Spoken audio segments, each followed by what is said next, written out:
Now, here's the thing. Gayle King, we are live in New York City. It's Thursday morning, and it is wild that you're here with me at this particular moment. You have 3 people in the world have the job that you have. You are the anchor of a network morning show in the United States. Yeah. And that is something when you put it that way. 3 people. 3 people. And it is women, probably yes. the job that it's probably one of the great jobs for females in television or in the world for a variety of reasons. I agree. I share my stories of my 10 years at CBS This Morning or 9 or 8 or something in the book. But Gayle is here, and this morning, not an hour ago, Ann Curry announced live on TV that it is her last morning as co-host of the Today Show. Savannah Guthrie is going to come in and replace her. Did they announce Savannah? I was wondering.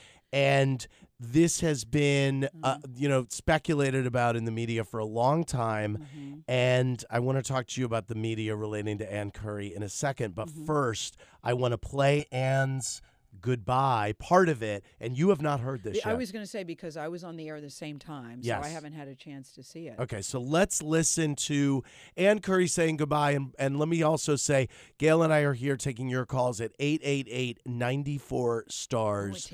So give us a call, 888-94-STARS. We'll talk about anything you want. And Gayle's a big Housewives fan, too. Okay, let's listen to Ann Curry saying goodbye.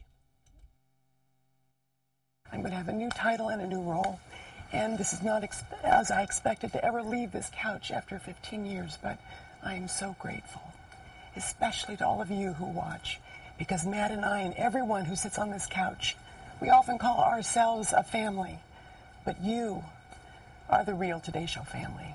You are why I have ventured into dangerous places and interviewed dictators and jumped off of planes and off of bridges and climbed mountains and landed in the South Pole and convinced the Dalai Lama to come live in our studio. I have loved you, and I've wanted to give you the world, and I still do. They're giving me some fancy new titles, which essentially mean that I'm going to get tickets to every big story we want to cover with a terrific team of my choosing. We're going to go all over the world and all over this country at a time when this country and this world needs clarity. We're going to do great work, I hope, and we're being given the chance to do the work that most of us got into journalism to do. And these stories are going to air on all the platforms of NBC News, including here on Today. And after all of these years, I don't even know if I can sleep in anymore. I'm not even sure I can, but I know that whatever time I wake up, I'll be missing you, and I'll be believing in you. I love all of you, especially all of you who are behind the scenes, behind the cameras. I love you guys, Mark and Anthony, all of you guys. Davey, I love all of you. And I love all of our brilliant, brilliant producers.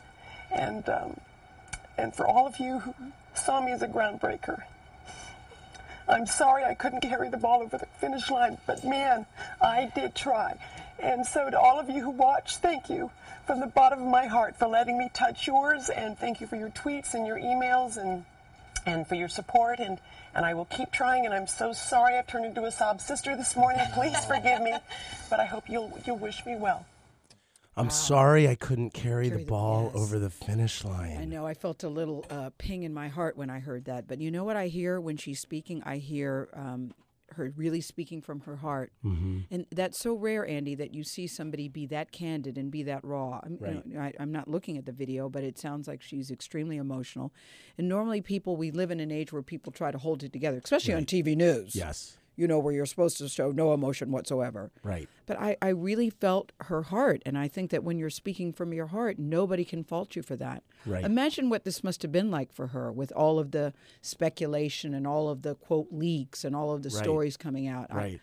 How difficult that must have been. Well, that's what I was going to ask you about. The New York Times has devoted columns and columns and columns on analyzing her behavior, her actions, why it hasn't worked. What is it about it? For the last couple weeks, actually, they've really turned up the volume. And I just thought, and I've got Katie Couric on my show tonight with Kylie Minogue, actually. Oh, good. And I'm going to ask Katie about this too. But how do you go on TV every day for 2 hours and do that job, which is more demanding than anyone realizes because you have to be fun and varied and versatile? How do you do that when the New York Times is writing all this stuff and beating a loud drum? Well, I don't know how you do it. I have not been in that position, but I'm under no illusion here. There comes a time in TV news that this kind of thing they say will happen to all of us, that there are no guarantees in this business. Right. But I look, and I was as I mentioned to you, I was in China for the past 10 days, so I haven't seen all of the stories. Right. But I've certainly been aware of how's Anne doing, how she's holding up, or it's her fault. And I don't think you can ever blame it on one person.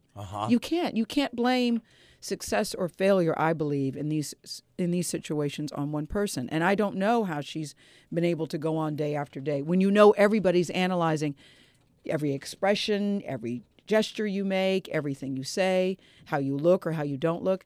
I would imagine it's been very difficult. And I think that you see that today because clearly she let it all hang out. Based on what I just heard, she let it all hang out today.